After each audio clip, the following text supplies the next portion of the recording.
All right, and I'm recording. Welcome, everybody. I see I have a few people joining me now. I'll let them chime in here, and on Facebook, I'll let you guys know what's going on. If you didn't, in February, actually, starting back a while ago, we the whole state wanted a better listing contract, or wanted a universal listing contract. Basically, the exclusive right to sell, every MLS had their own version of the exclusive right to sell, which across the state got a little confusing. Got a little. Many agents work in multiple MLSs, and with each of them being a bit different, that was confusing. It was straight up confusing. So they asked AAR to come out with one that was broad-based and acceptable across the state. And at this point, I want to say 95% of the MLSs in the state have all accepted it. All the main ones have. So we're all good. So that's the one I'm going to go over. It became live in February 2021. It is in DocuSign. Strangely enough, in DocuSign, it is still an armless document. So you have to go into the armless forms, and I'll show you where that is in here in just a second. But they fundamentally took the armless ER, mixed in a couple of little pieces from a couple other MLSs, and then put it in AAR form. So it looks like a normal AAR contract as far as what we'll see. So it's very familiar looking as far as its form and finish. So with that, I'm going to dive into that contract. Unless anybody has any questions moving forward right now. I'm going to take silence as a no. All right. All right. I'm going to share my screen and go back to. Here we go. All right. So I'm in DocuSign. And normally where you would go to add a contract, it would be add, DocuSign forms. And normally with an AAR contract, like the purchase contract, you would slip this to AAR, and that's where it lists. But this lives in the armless Arizona Regional MLS documents. They did not get rid of their old document yet. So the exclusive right, 1, 2, 3 residential vacant land, that's still there. But then down here, residential listing contract, exclusive right to sell, February 2021. This is the new one. Gotcha. So that is, that's the one that we're talking about, and that's what we want to dive into. So I already loaded it in here. I'm going to pull it up and make sure everybody can see it.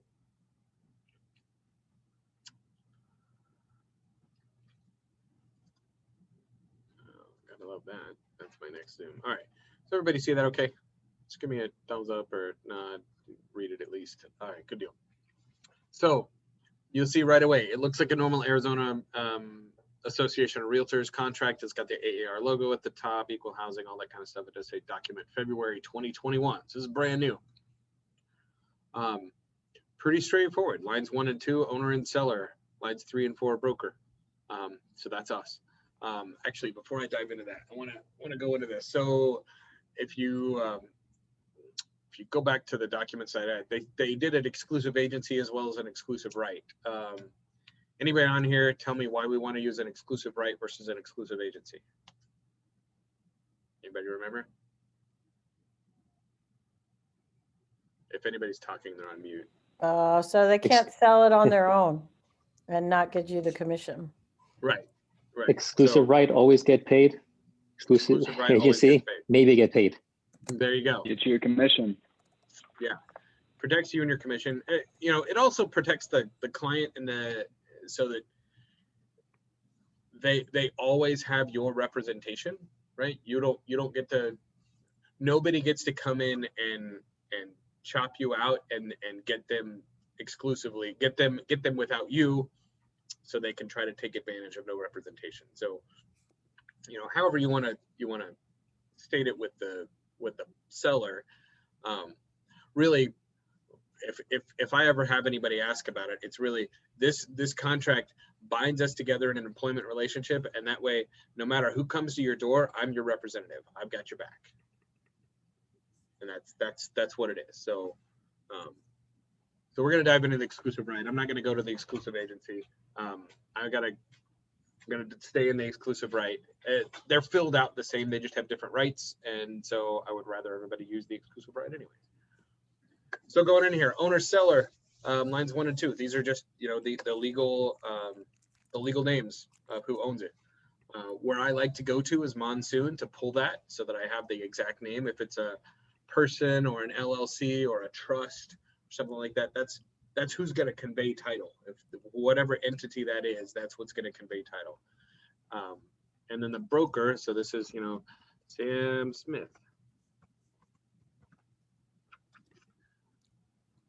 And then the broker, the firm name, of course, us. Oh, that's good if I actually start typing in there.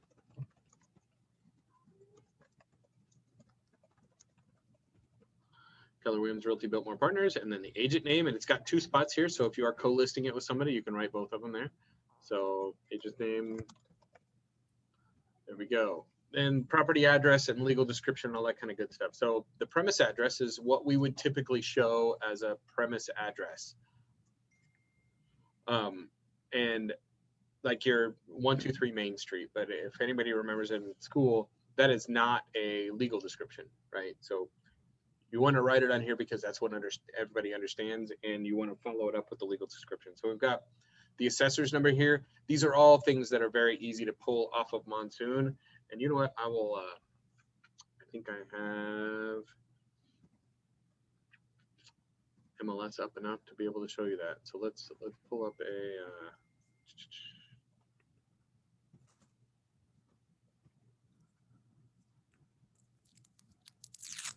okay, that was in New River. But I'm show you where it exists. So when I go here to, when I have this property up, I'm going to click this Monsoon button. And that launches the Monsoon insert into Armless. So right here, I've got the property owner. That's the legal property owner. I've got the address. I have up here at the top the 202-11-065C. So that's my APN. So that's what goes in this number, assessor's number. APN is just assessor's parcel number, so assessor's number. So that's what would go in this blank right here. So let's go ahead and pull this. And this is, you know, I literally copy and paste premise address. There we go. I've got assessor's number. Gonna take that, copy, paste. I'm in New River.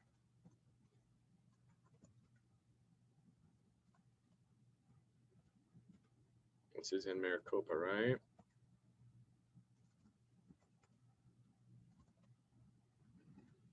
And the zip code. I know I'm flipping back and forth pretty quick, but I'm just copying and pasting, right? And then legal description, same thing in here. If you scroll down a little bit, you've got legal description, abbreviated legal description. This one doesn't have one. Full legal description. Here, this is one of the few times we get to see this. This is an actual rectangular survey, right? East 227 foot of, I don't know what FOL description, property excluding 349.18 feet. Wow, this is a complicated legal description. So I'm just going to take this whole thing and paste it in there. Now, these are separate lines. You have issues when you paste like multiple lines. It doesn't like to like wrap over to the next one. So I'm just going to look at this and go, all right, I like this line. I'm going to paste that there. I like this line. I'm going to paste it there. And this last line, I'm going to paste on the bottom. Right, so I have the full legal description there. You know, some of them that are more suburban will be, you know, lot 62 of the new Highlands, you know, subdivision, according to Maricopa County Record MCR, you know, 227-035.6 or something like that. So some might be shorter like that. But that's where you go get that off of Monsoon. If this is obviously, if this is a listing, you're not pulling it up through Armless, right? You're not pulling it up through the MLS. But if I go to the MLS, I can hit menu, go over here, taxes, and hit this Monsoon button. That's going to launch me into Monsoon as a completely separate app. So now I can go like search the owner's address and pull all the same information up directly from Monsoon rather than pulling it up from an MLS listing. Because obviously, if you're getting the listing, that means it's not already a listing, right? Next part here, listing price and terms. This agreement, this is an exclusive right to sell. It talks about what we just talked about, the fact that it is an exclusive right. They are absolutely doing it. And we're going to sell it, rent it, or both, right? So you check which boxes. If they are like, well, we'll sell it, or if it doesn't work, then we'll rent it, or we'll put it up there for both. And you check the sell rent box. Then you go down to this is the key. Owner acknowledges that signing more than one exclusive right could expose the owner to liability of paying additional commissions, right? So they're going to pay a commission to an exclusive right, no matter who has it or how many they got. They're going to pay them all. So price, the listing price shall be this or rent. You don't necessarily need to put NA and rent. You can leave it blank if it's not for rental. So you're going to put in here at this this listing price is going to be, $4.99. You can put a comma to make it look nice. While you're doing that, Chris, may I ask a question? Can you multitask? You just did. That was my question. And you're done. So from a timing perspective, sometimes I'm getting people to sign the listing agreement before we've sat down, reviewed all the comps, and I've given them some data to help them think about what to list at. In those instances, I've just picked my ballpark based on, a much higher level, analysis. And then I've said, we're going to sit and we'll go through it and really determine where you want to place it. Is that kind of how you do it as well? I mean, and then I just end up listing something different than what's in the contract. And if so, does that expose any challenges? So it's a contract, and every contract can be edited with an addendum that's signed by all parties. So this is a contract between you and them. You can start this out at $4.99, and that's it. Now we'll get to the additional terms. We may touch on that a little bit in the additional terms. But if you meet and you realize, wait, the market is hot and this place has gold-plated ceiling, so I want to market for $5.99. There is an addendum that you fill out that changes the terms that would be on this contract. Okay, so I did not do that in the past. So that's something I should have done, is change that. I thought it was okay just to get an email to say, are you guys confirming that you want to change the list price to this? So we should have gone back and done it. While that's one layer of coverage, in reality, this is a formal employment contract between you and that seller. And if you are veering off base of what this is, then there should be an addendum. So just like a purchase contract, an email saying, hey, yeah, we'll sell it to you for $230 rather than $250.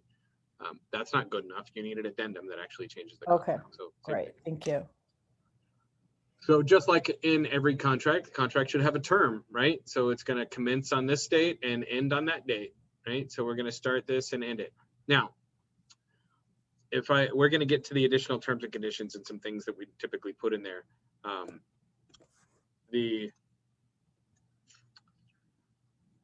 The blanket statement, the blanket language in this contract, if I put this beginning date right here, that means it's live on the MLS as of right now, right? And it means that this contract between the seller and me starts right now. So this should be today. There's no reason to make this date in the future. This date should be right now. If we're all signing this right now, and this contract starts right now, I am going to start representing you as your exclusive agent right now.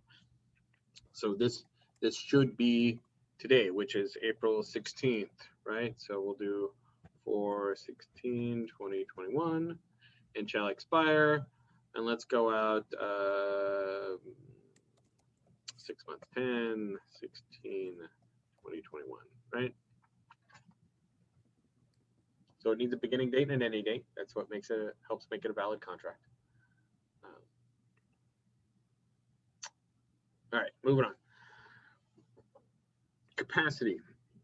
Owner or another party owner designates that the act on their behalf warrants that they have the legal capacity, full power, and authority to enter into this agreement. So they're saying that they can enter into this agreement. So this isn't the son or anything like that. This is the people that actually have the right to sell this house. If they don't, then this contract is void, because you're dealing with an illegal party. They're trying to sell something that's not theirs.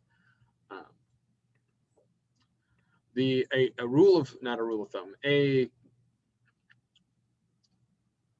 phrase that's been tossed around in real estate is 1 to list, 2 to sell. So how many do you have to have both owners' signatures on a contract in order to list the house, right? So in contractual terms and legal terms and case law stated, you don't. You only need 1 to list the house, but you need both of them to actually sell it. So how good is listing it with only 1 if both of them aren't going to agree in the end anyways? But that may allow for some flexibility. If one travels all the time, you can sign the contract with the other, especially if then you have some email, some other written communication that everybody's on board and everybody's moving forward. But then your listing contract is just with that one party, not with both parties. Well, when it comes to selling that, actually going under contract, both of them have to be on that. Both of them are going to have to convey the property, right? So they will both have to be on the purchase contract.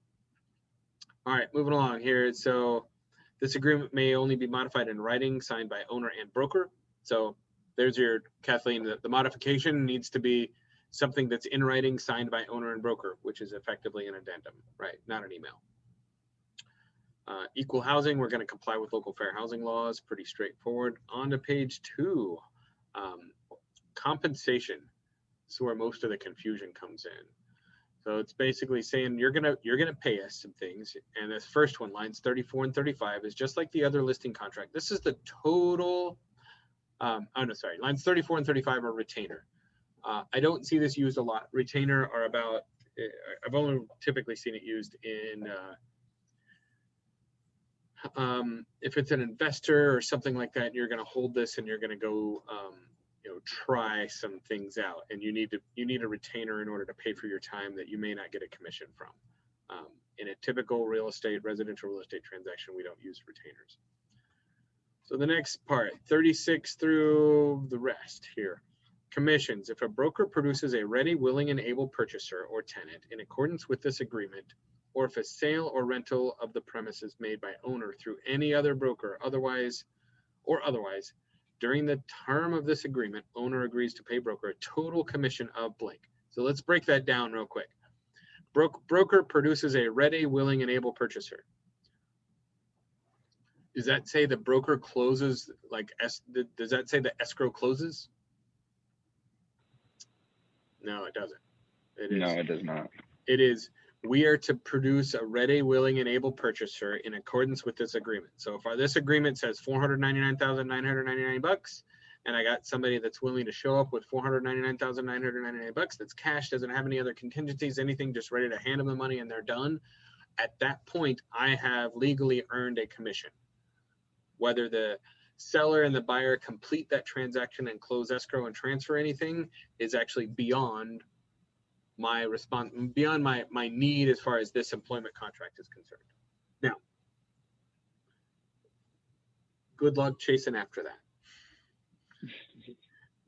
Your fiduciary still exists, and your duty as a real estate agent does still exist to close, to get this contract as close as possible.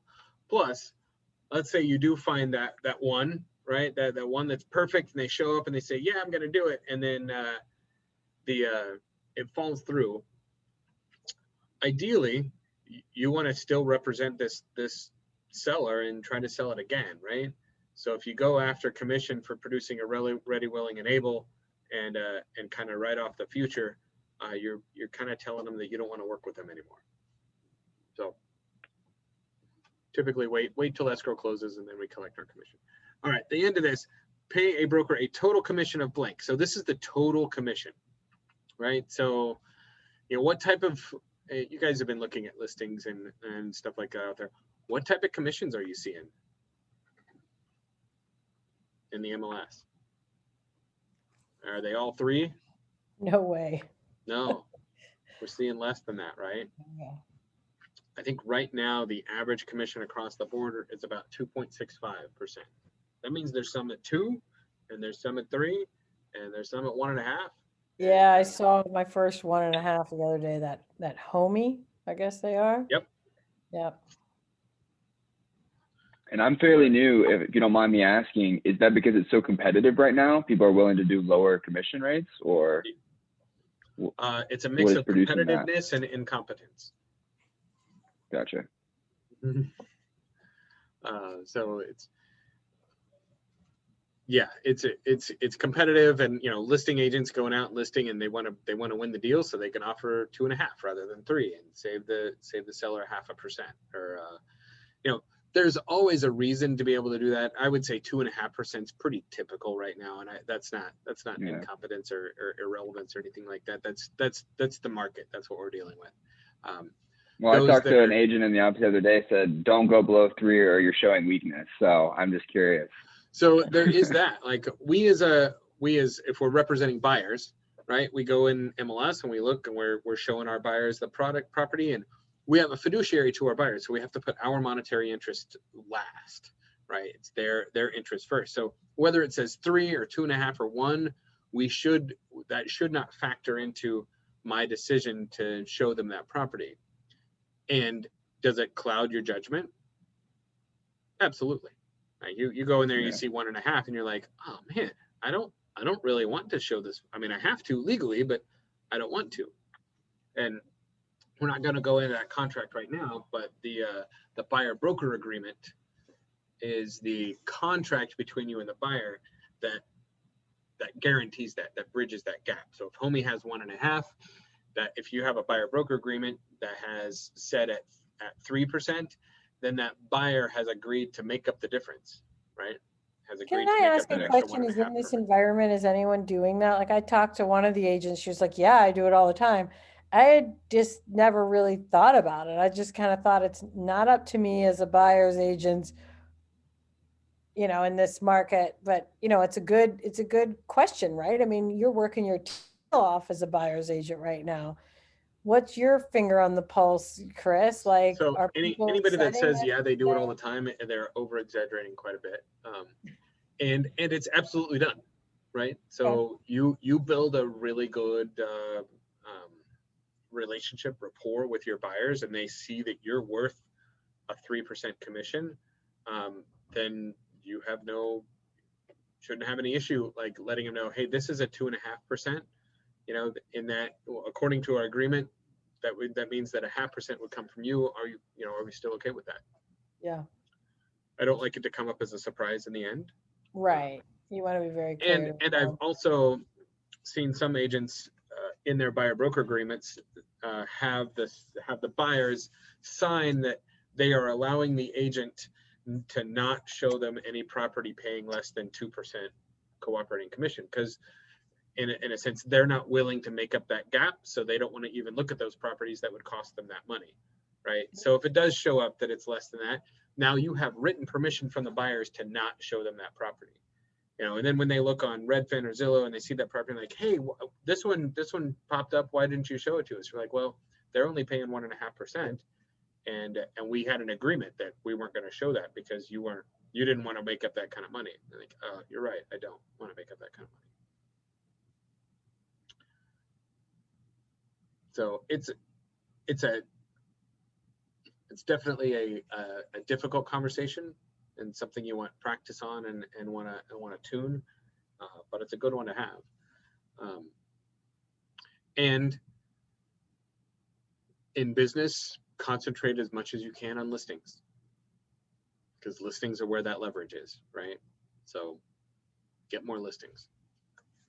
All right, so let's say we see that there's a 2.5% there. Now the total percentage, the total commission that's coming from the seller, that's what goes in this blank on line 39. So this is what the seller is doing. So if you wanted to do 2.5 split evenly, then what would go in here is 5, right? That's the total commission that's coming out. That the seller is going to be paying 5% commission. Or if you're playing the real game and you want to get paid your full, what you believe is your full commission rate, then 6 is what goes in that line 39, right? So you check this little box and you put in 6. That's it. Pretty straightforward. If there's any additional broker commissions, if it's like, they're also going to give you their car, or whatever, car washes, something like that, then you can put that on line 40.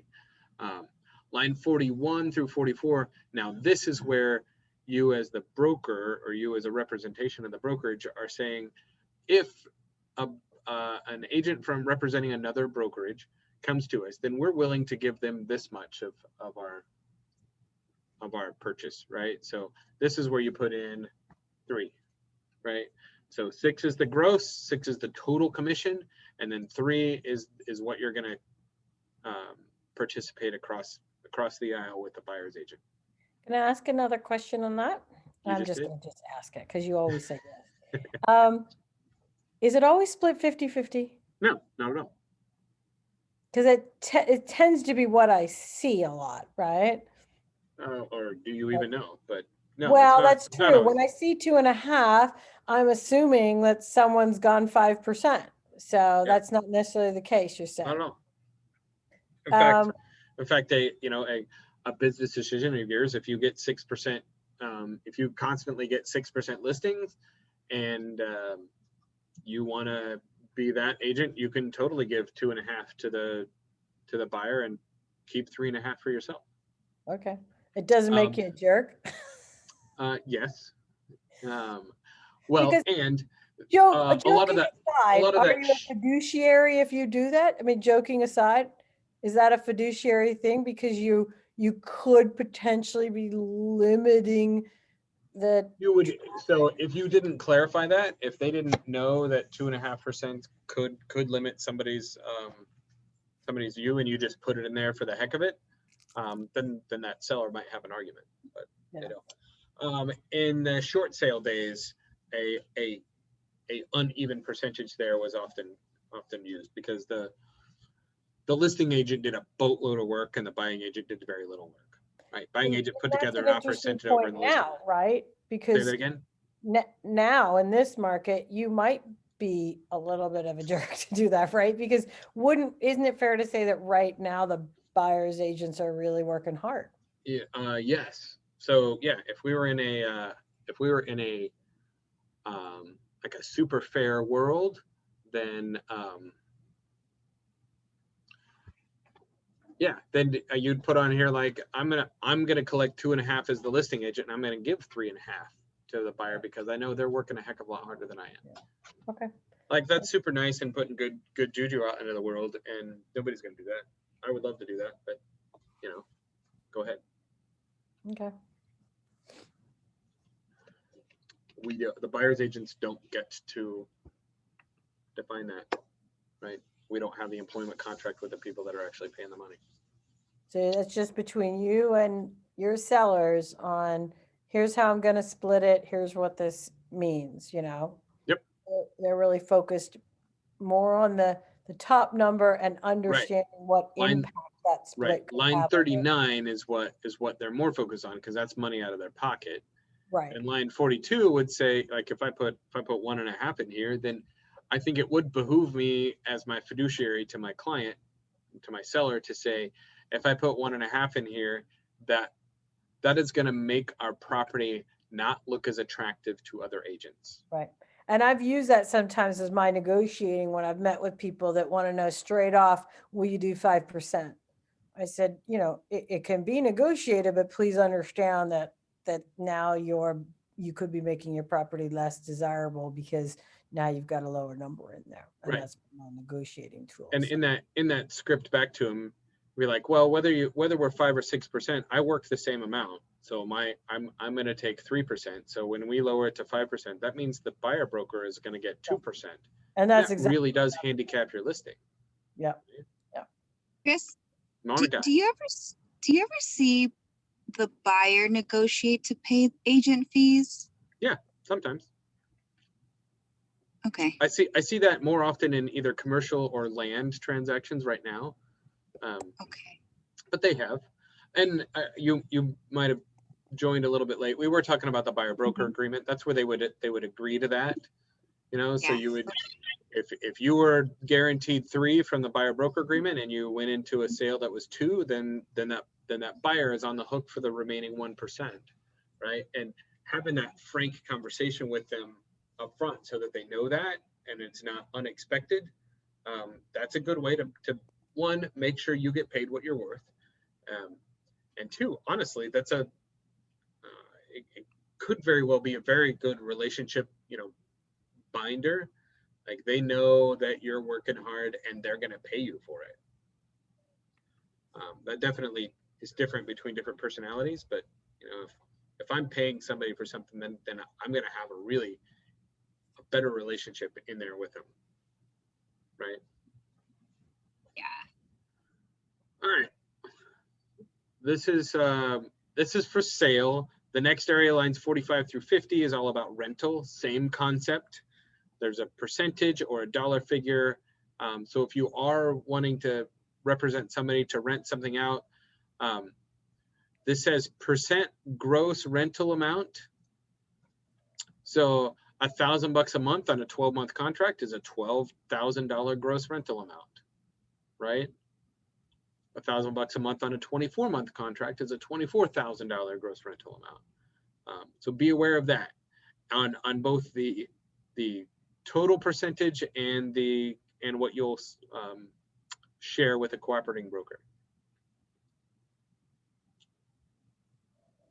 I have had a few instances where we've talked to the clients, or not talked to the clients, were interested in signing 2 or 3 year terms, right? And the agent wanted to pay me on 1 year's worth of rental, right? So I look back there and say, no, this is a gross rental amount. You have 3 years worth of this. That's not 1 year. That's your contract value. So that's what I got. All right, and now, so let's see, that's about rental renewal. If you are representing a landlord, then this is just saying if that same tenant renews, then you pay me some commission off of that renewal, right? And that sounds arbitrary, but let's say you get $500 off of finding a tenant, and then I would say something typical would be like $100 or $150 if it renews. Tracking that down, pain in the butt, unless you are a property management company, and this is what you do every day. So not something you want to deal with typically. So next area, purchase by tenant. If the tenant were to purchase it, then they're still gonna pay a commission. So if it's a owner that owns it and the tenant lives there, and you put it up for sale and the tenant actually purchases it, then that broker still owes you, or that agent, that seller still owes you as the broker the commission. It does put within so many days. So if the tenant lives there and they let their rental expire, and then they're like, oh, I'm gonna buy it, but I'll wait 30 days after this expiration so that I can get it. Well, as long as you have more than 30 days written in right here, then you're still due that commission and you still represent that seller. All right, these are some legal stuff. Cooperating broker dispute just means that we're going to handle it as nice and easy as possible, and try to utilize the realtor's dispute resolution system, and that's just something that minimizes costs and legal entanglement. Withdraw and cancel listing is the same amount of sale rental commission shall be due payable to broker without the consent of the broker. Premises withdrawn from the listing agreement. So basically, if the seller says, you know what, I'm out, right? Not canceling, but just withdraws, then he owes a commission. He can cancel this. He can let you know. But if he decides I'm not going to sell this house unilaterally and just doesn't let you know, then you can sue for a commission. Payment from escrow or rent, that just means that we're going to get paid out of escrow. The seller doesn't have to write us a check independently. After expiration, let's read this one. After the expiration of this agreement, the same commissions as appropriate shall be payable if a sale or rental is made by the owner to any person to whom the premise has been shown, or with whom owner or any broker has negotiated concerning the premise, during the term of this agreement within blank days after the expiration of this agreement, unless the premise has been listed with on an exclusive basis with another broker. During the pendency, including the closing of any purchase contract, escrow relating to the premises that was executed or opened during the term of this agreement, or as contemplated by Section 4. So it seems like a lot of words, but it basically says we have an expiration date, and we wrote it in up here. Where was that? 10/16/2021, right? So if anybody looks at the property, or any agent shows the property to a client, then even after the expiration of this, as long as this property is not picked up by somebody else and they don't go into an exclusive right to sell with somebody else, then I'm going to set the number of days to which, if anybody comes back and says, hey, I looked at the property and I want to buy it now, I get to jump back in and be the agent again and collect a commission. I like to put something significant in here, like 180, like 180 days. That is significant. I would say I've seen people put like 10 days, 30 days. I put 180. And basically it stops, if anybody was looking at the property and they're like, I'm just going to wait for it to cancel, and then I'll go approach them a week after and try to, give them a low ball and see what they want. As long as they're within that 180 days, that person, I still get to represent the seller for that person's contract, right? If it's brand new somebody, if it's not, if it's nobody that looked at it before, then I'm out. It expired. Or if the seller signs another exclusive right with a different agent, that ends this. But really, this is the protection, to protect you and the seller against people like just waiting till it expires and then come in and trying to lowball them and get them without representation.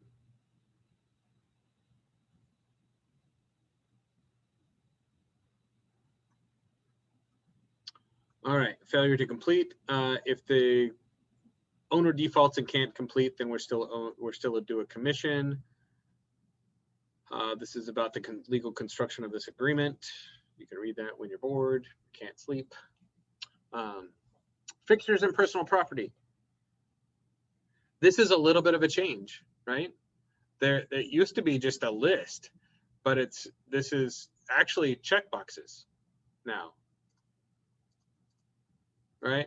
I think what they found was agents were glossing over this, and then when the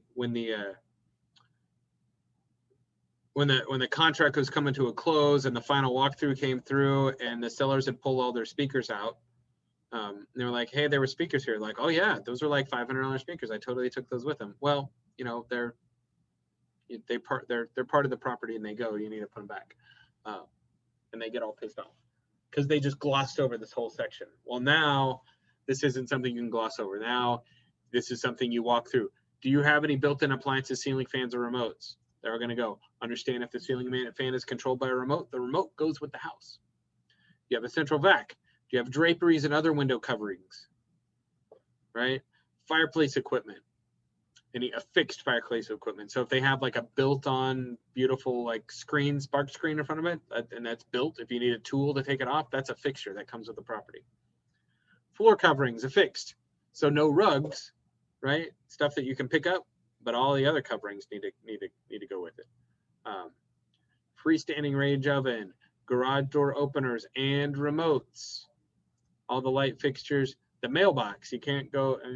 They bought some cool flamingo mailbox. If it's in the ground and it's out there, it conveys. Satellite dishes, all that stuff. Outdoor fountains and lighting. Outdoor landscaping, shrubbery, trees, and unpotted plants. So if they have a potted plant, technically they can take that with them. All unpotted plants. So if they planted some cool, bird of paradise tree plant that they love and they want to, dig it up and take it with them, it technically comes with the property and they would need to identify that and exclude it up front. All the shutters and awnings, all the smart home devices. So here's big, right? They've got a Ring doorbell and they want to take it with them. It's supposed to convey with the property, right? My husband and I got into a domestic over that the other day. Uh-oh. Yeah, I said, because I'd heard that somewhere else about rings conveying with the property. And he's saying, but wait a minute, I thought the rule was as long as I could take it off and close up, like let's say it's a TV mount. No. You can take that if you close up the holes and fix it all up, can't you? So if you remove it before it starts showing, before it goes live, then it's not being advertised as being there. Right. But if it's there during the showing, content, like right? yeah, TV yeah, brackets don't there, convey, right? Yes. So if you want to take all the brackets off and patch them up before it goes live, then do that. Right. So if the ring's gone when they see the property, fine, but otherwise the ring is supposed to go with it if they see it. Right. Okay. Right. And so that's a good point, Kathleen. So this is an excellent list to walk through with your sellers so that they know if they are like, oh, I absolutely want my Ring doorbell. Well, according to this contract, if we go live and it's installed, then it goes with the house. So if you really want that Ring doorbell, go replace it before we go live. Right? But if it's on by the time you go live, then it's there. Speakers, flush mounted, storm sheds. I would argue that so speakers fall into the same category as TVs. Like if you have not flush mounted speakers, but you got little bookshelf speakers that have a mount, they're mounted to the wall.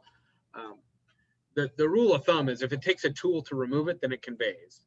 And so if you had to have a tool to take that speaker off, then it should have stayed with the property.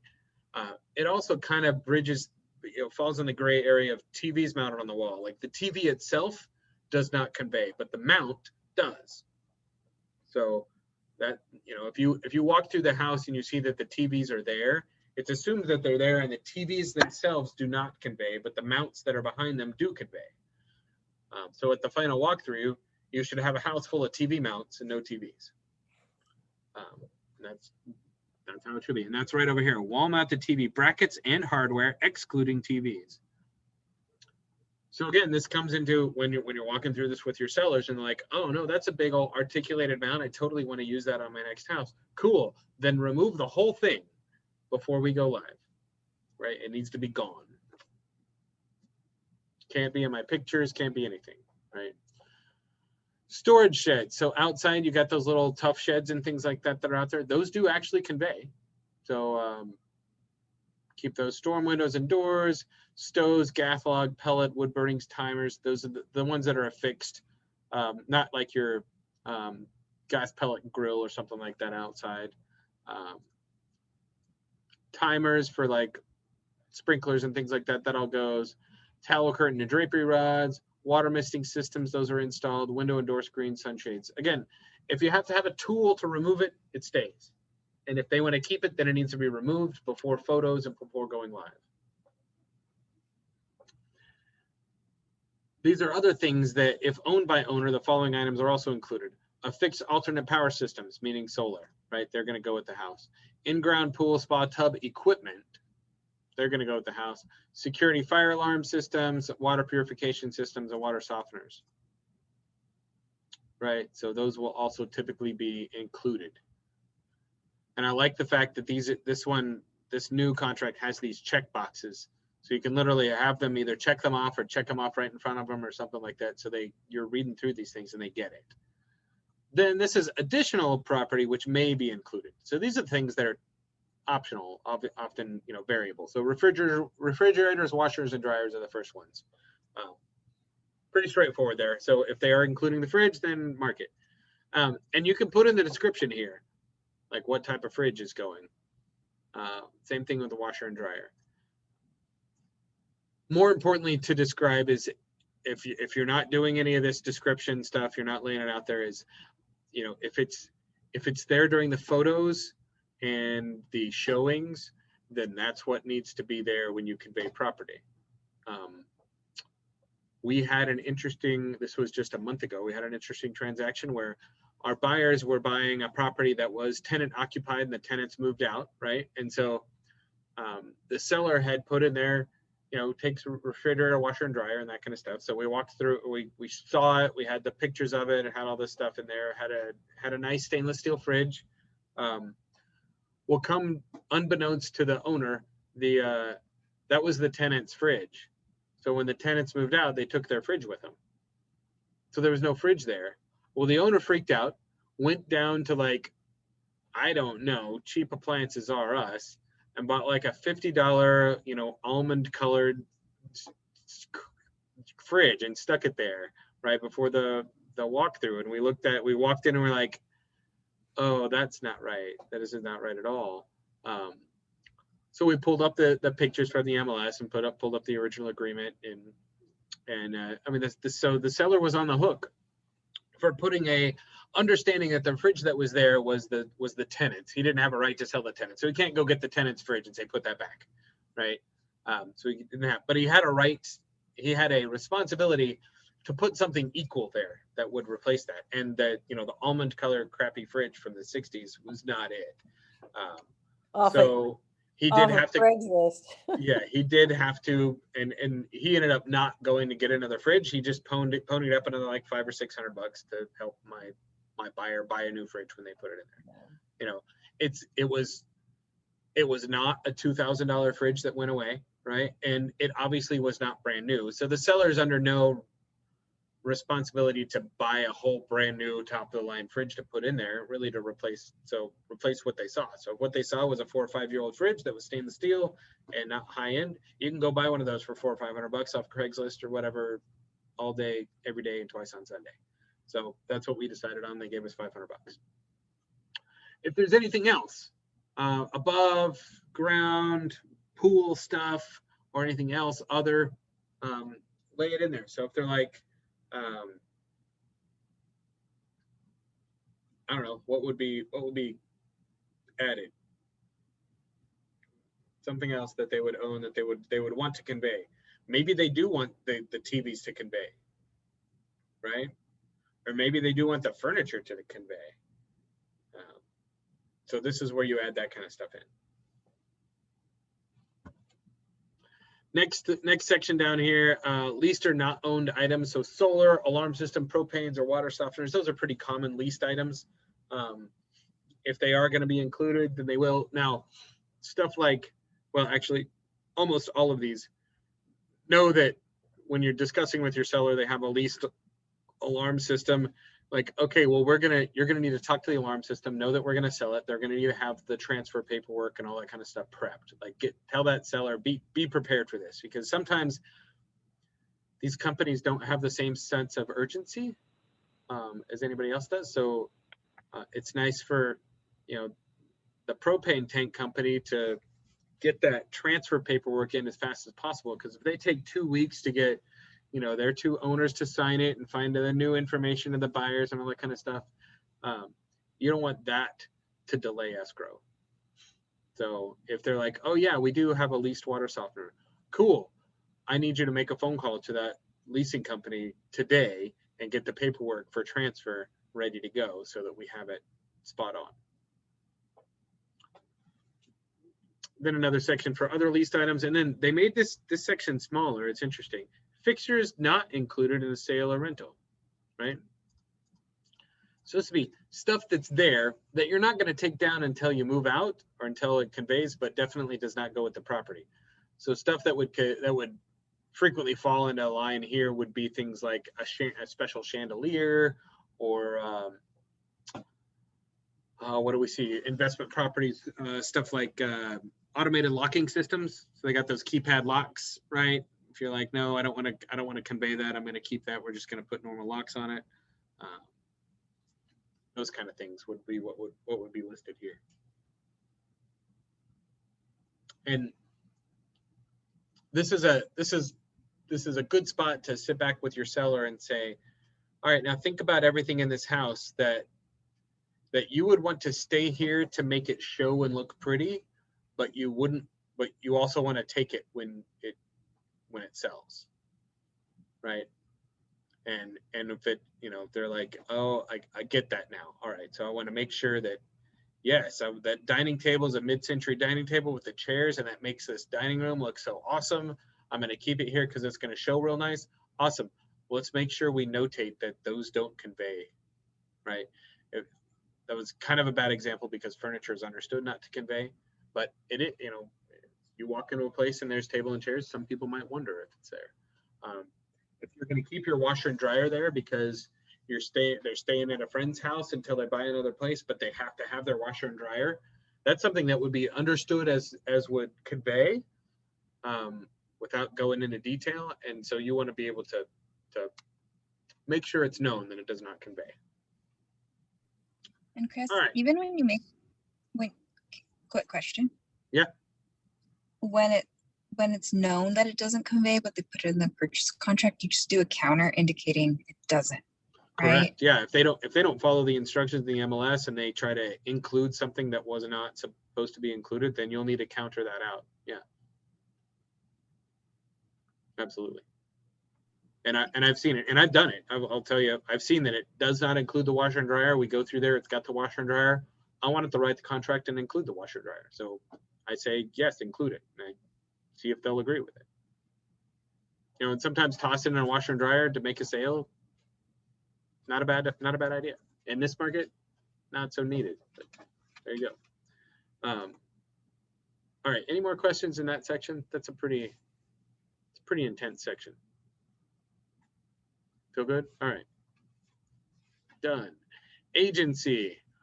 This is pretty straightforward stuff. It defines your agency. If you do have, your Arizona disclosure, agency disclosure and election form, that defines it also. This defines it also. This defines it again, just to show you what's going on. Conduct of brokers, we're bound by a code of ethics. Limited representation, it just opens it up and says, hey, it is legal. We can do it, and we're going to need both parties' permission. This talks about what a broker cannot disclose under limited representation. So it just defines that a little bit better so they aren't so surprised. And it goes into other owners competing and that kind of stuff. So broker authority, what we're going to do. We are not responsible for the custody or condition of the premises or its management. We're just responsible for finding a ready, willing, and able buyer, right? Advertising. Owner agrees not to advertise or market the premise in any other manner without the prior written permission of the broker. So just ask us. If you're going to go throw it on your Facebook page, ask us so that we know what to do, right? Or we might give you some advice. If you want to put a different sign out, if you want to go, stand up and talk about you selling your house at the Lions Club when next time you meet, cool. Let us know. Maybe I'd like to be there, right? I mean, some sellers are all gung ho about marketing their own property, and I don't ever want to tell them not to. I don't want to kibosh it. And I would just want them to understand I probably want to be there, and it's going to be to your advantage if I'm there, because I'm going to be able to talk everybody in, and I'm going to filter them, and I'm going to follow up with them, and we're going to find the best buyer. Next section down here, it says we are going to put it in the MLS 131 here, and that's going to broadcast it out to the world.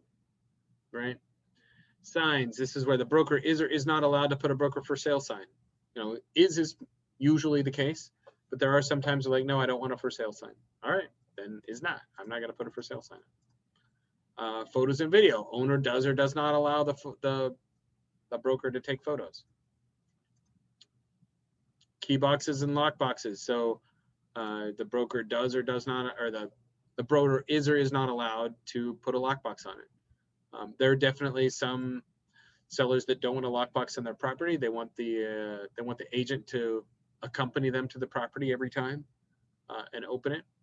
That's a little old school. Or luxury properties, very unique properties, very unique sellers. Those are all people that can require something like that. An broker is or is not authorized to disclose the existence of offers, which includes the sales price and terms of sale or rent price. This is a kind of an added language that's different between this and the AAR. So this basically gets pre-authorization for you to talk to other offers about what offers you have in hand. So if you got an offer on the hand for $450,000, without authorization from the seller, when somebody else chimes in and says, what do you have offers to? You don't really have authorization to disclose everything about that offer. You can be like, you know what, we have a strong offer, it's in the mid fours. I want you to come in with the best you can, right? So you're not technically supposed to disclose all the information about that. But they added in this line, so you can put in broker is. So then, yeah, now I can have that conversation like, yes, we have an offer at 450. It's, you know, it's conventional financed, and that's what you have to beat. Right. So now we have pre-authorization that we can disclose that kind of information. All right, subsequent purchase offers or lease officers. This just says that we're going to accept other backup offers and things like that.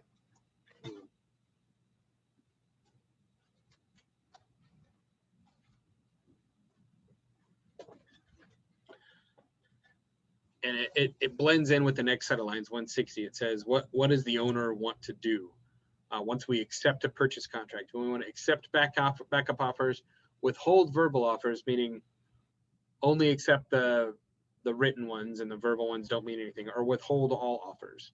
So we keep those. Now, us as agents, we still receive all the offers, right? So we have an inbox, and this just tells us which ones do we forward, right? If they're fully written, you know, we throw them over there. If they're verbal, you know, if we just have a conversation with somebody, like, oh, dude, I'd offer 460. Well, my you know, your response back to that is, great, write it down, write the offer and send it to us, and I'll send that as a backup, right? So Chris, I have a question. If what was that, Can you hear me? If the seller changes their mind later, like say they marked one of these right now and then later they're like, oh, never mind, yeah, I want it the other way, where does that need to be written or updated? So I'll go back up here to the top. Modification. This agreement may be modified only in writing, signed by owner and broker. So ideally, you would have a little addendum that just says, you know, line 160 to have this other box checked, signed by both you and by the owner. Okay. That make sense? Yeah, thank you. Easy enough. Mm-hmm. All right. It says broker will change or maintain the correct MLS listing status in accordance with the MLS rules and regulations and any other associated policies. That was something that was put in since we were dealing with multiple MLSs. Each MLS had their own listing agreement, and they had different rules about what the agent was supposed to do. Well, we are supposed to follow those rules for that MLS, even though we're not using their specific contract. That's just what that says. And the cancellation, people can cancel the contract, right? Either side. Section 8 talks about what is the owner supposed to do? Well, the owner is supposed to provide you access. They're supposed to maintain security, insurance, manage showings, audio, and video. So they are allowed to do all of these things, and broker is not responsible for it.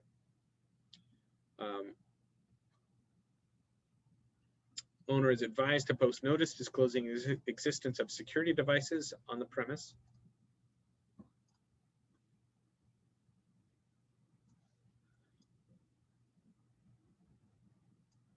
Awesome. Sorry, I've just picked up the comments here, the messages in.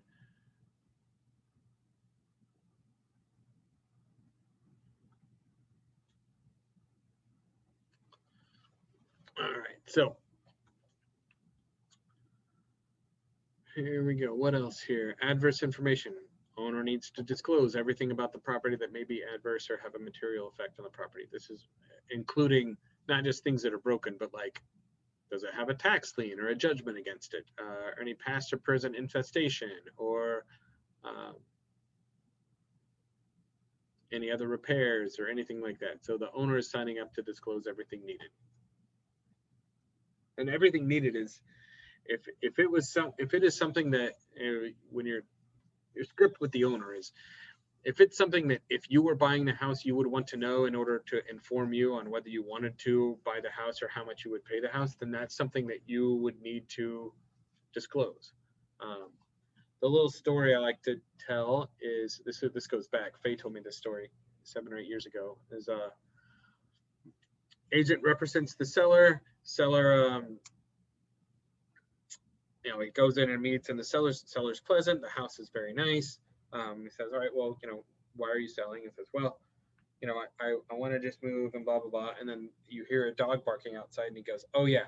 And the dog is next door. The dog is one of the main reasons I am leaving this neighborhood, because I can't handle it. And obviously I don't have any control over the dog. So the dog is a huge thing to me, and I'm moving because of it. Well, a buyer came and subsequently bought the house. A few weeks later, they learned that that the dogs were barking all the time. It was bugging them. They went and talked to other neighbors, and the neighbors said, oh yeah, that guy sold the house because he hated hearing the dog.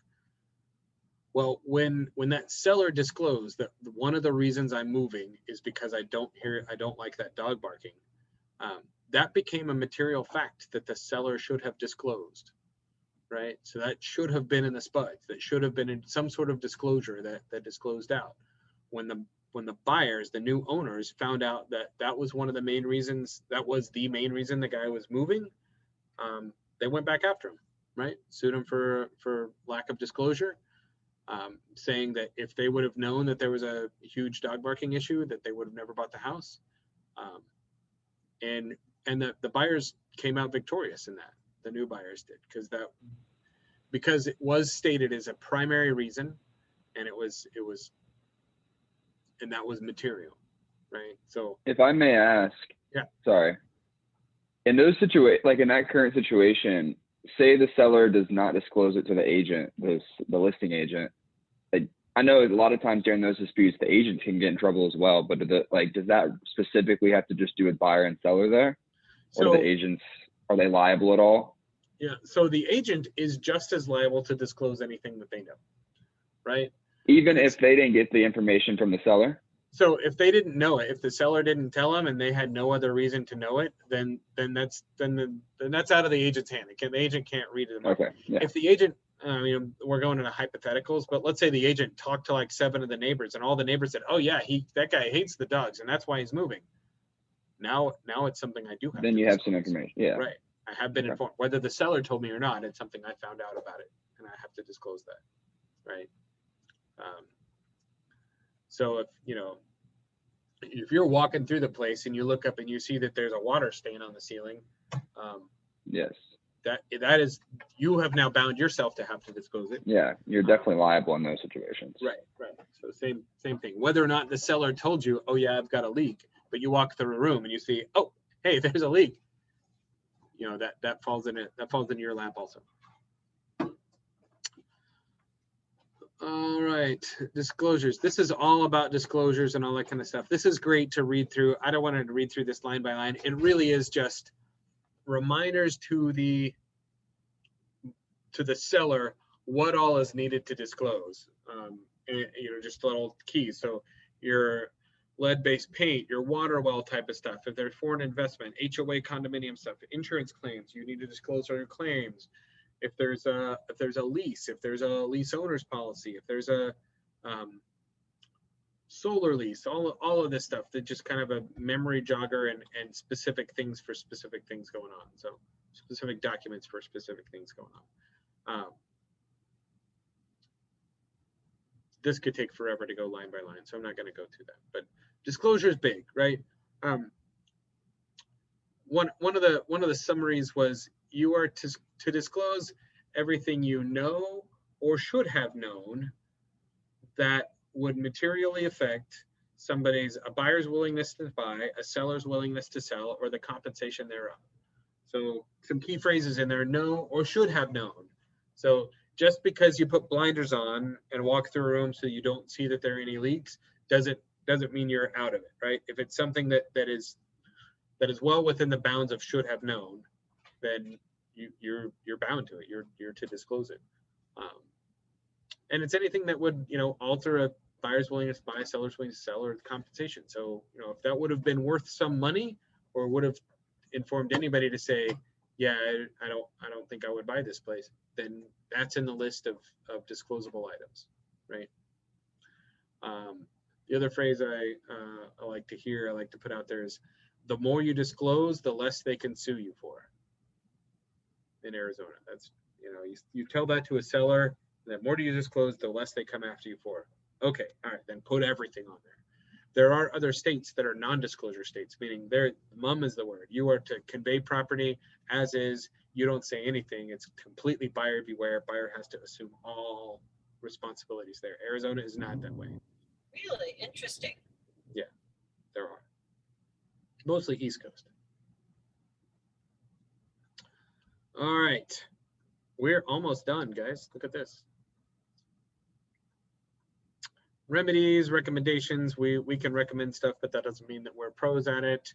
Remedies, we're going to use alternative dispute resolution or go through the arbitration process. If there are any issues there, fees and costs and that kind of stuff will be split or will be paid for by the loser. Additional terms and conditions. They put a few more lines here than they used to. This is where you put all the additional little stuff here. Like when we started this, we talked about the date.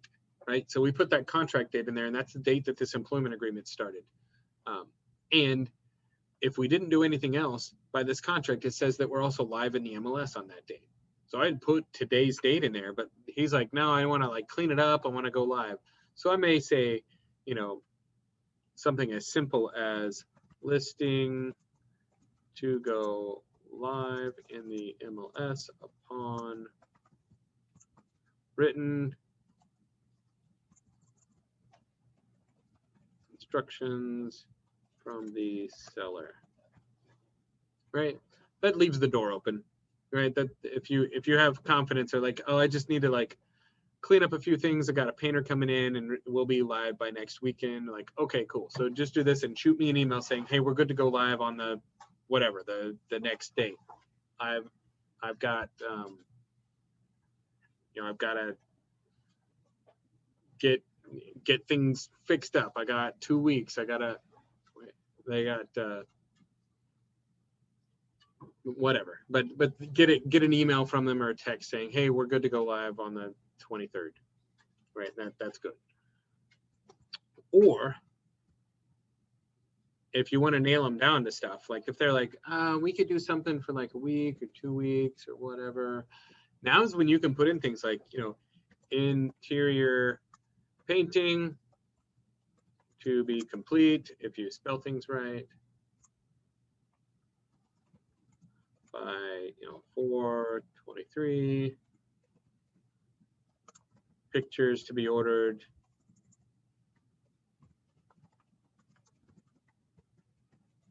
on 4/24, listing to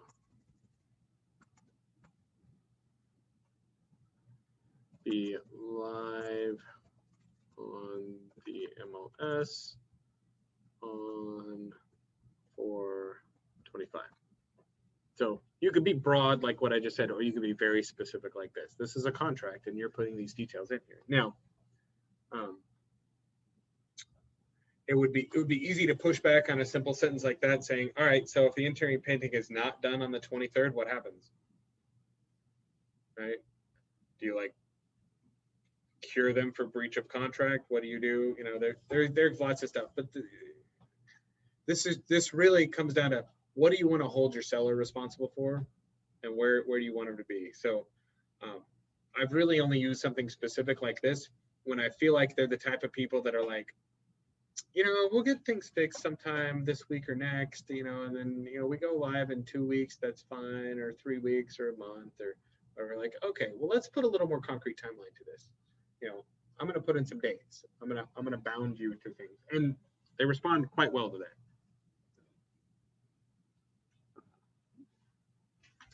Other things you may put in here, if you're related to them, right? Agent is related to owner. You can put that in here. You'll also need to put that in the MLS. What are some other additional terms and conditions that may exist? What do you think? Nelson, Monica, Kathleen, Josh, what do you guys? Other terms that you may have typically put into a listing contract or anything?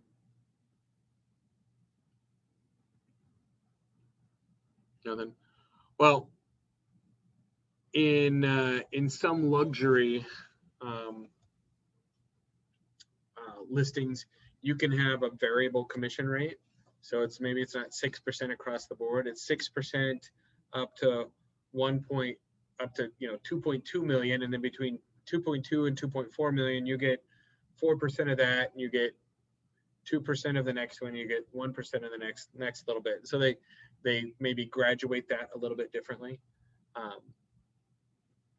Or we've had some, especially now, actually we've had this conversation in my team here. Some sellers that think like, oh, I can sell it myself, right? But I'll need so I'll do everything. I'll sell it, but I want you to help me out. So you could be like, if,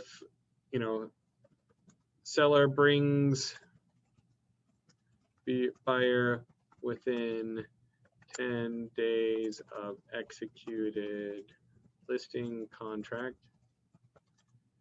commission to be 4%, right? Or in the event that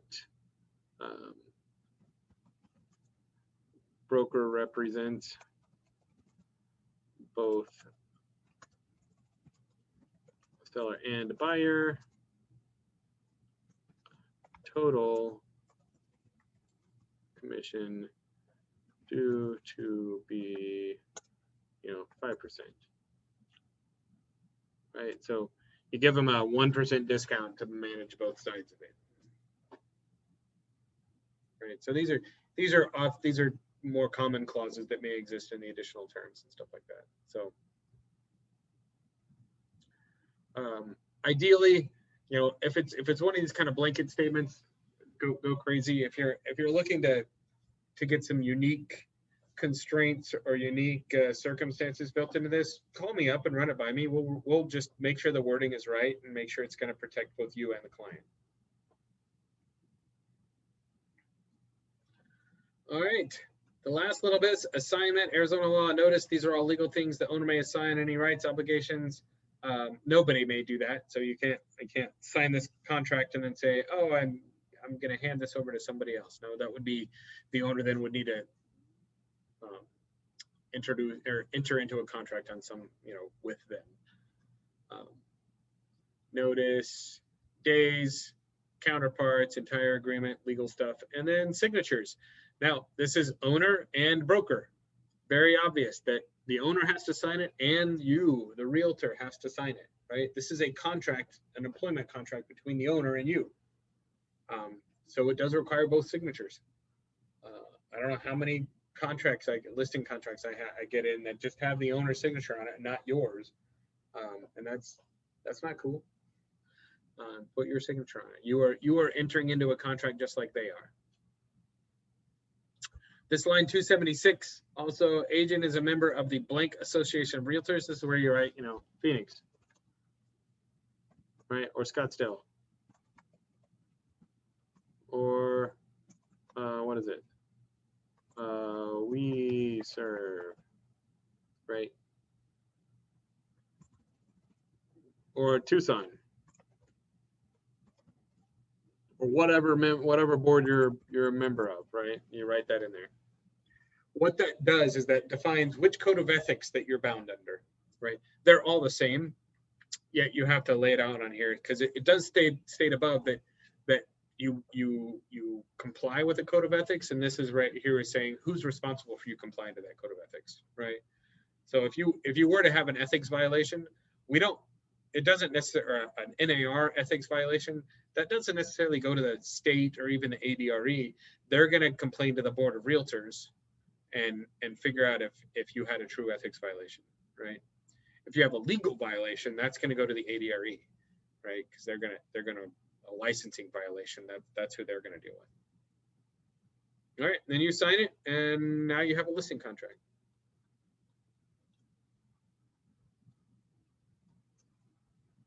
Pretty cool, huh? Let's open up for a little bit more discussion. Who has some questions or thoughts? Anything, or that was good, you know how to do it? You're going to go sign a bunch of them now, right? Yes. Right. No, that was Yeah, awesome. no Thanks, question, Chris. but it was good to see the layout, because this is like the first time besides the very small portion of the writing contracts class you take during the course. Yeah. This is very important to be able to actually see the contract itself. So no questions though. Awesome. Awesome. I would highly recommend go get in there, print it out, and like, read through it. Read the whole thing word by word at least once. So you at least you can say you have, right? And then if anything in there, you're like, I don't know what this area means, then come see me or come see somebody else and say, hey, can you explain what this section is? Why is this like this? And I am still like super new. I obviously just obtained my license this week. Where can I find all these forms at? Are they all on DocuSign, or where can I find all these different forms? So there's multiple places. So these are all forms that are created by AAR or Armless. I'm going to give you the long answer to this, just so that I'm go covered. ahead. Okay, so and AAR and Armless have agreements with multiple form providers: Zip Forms, DocuSign, Transaction Desk, Loop. These are all providers that provide forms and electronic ability to fill it out. You can also, if you can log into AAR and just go download a blank version of the form if you wanted to. They, you can get them like that. Us at the office, and you have gone through. Oh, you have not gone through Jumpstart yet, right, Josh? No, I have not. No, so very fresh. Jumpstart is where we make sure you're logged into your system and everybody talks to each other, because the only way to get it through DocuSign or through any of these things is for that form provider to verify that you have access to them, right? So you have to go in here, log in, fill out your profile, put in your NERDS number, that's your national realtor number. That way it knows who you are, and it knows, oh yes, you do have access to this form. Got it. So then we set all those up, and then you go into DocuSign and you can go grab them at any time. Gotcha. Right? So just got to get set up, and then once I do, I'll have access. Right. There's a couple of electronic triggers we got to pull in there, and I think you were put in the system just yesterday. Yes, I just got my email today with all my Keller Williams login info, so I'm going to start going through that once I'm done with this call. So we're heading down the road. I think we'll do a Jumpstart next week, obviously, with you, just to make sure. And we call it Jumpstart. I don't really know why, but that's the name associated with it. But it's sitting down next to you and making sure we can log into your command, and make sure your command is connected to DocuSign, make sure DocuSign has your NERDS number, make sure you can log into Armless, and all of that stuff, and just make sure everything's functional, right? Sounds good. Looking forward to it. We have an orientation at least once a month, and we'll have one once this month. That then I go through a little bit more of the documents, and I go into command, and I show you where in command do you find out what documents do I need for a transaction? How do I know that? Well, I have lists. They exist. We have a handbook we go through all kinds of things. So that orientation is a sit down, and it is significant. We typically run it for 3 or 4 hours during the morning. So it's not something we can run all the time. And Josh, you're licensed. You can go sell real estate right now. If you had somebody I got to write a contract, we will all huddle together as a team and make it happen. Absolutely. Right. Awesome. Yeah.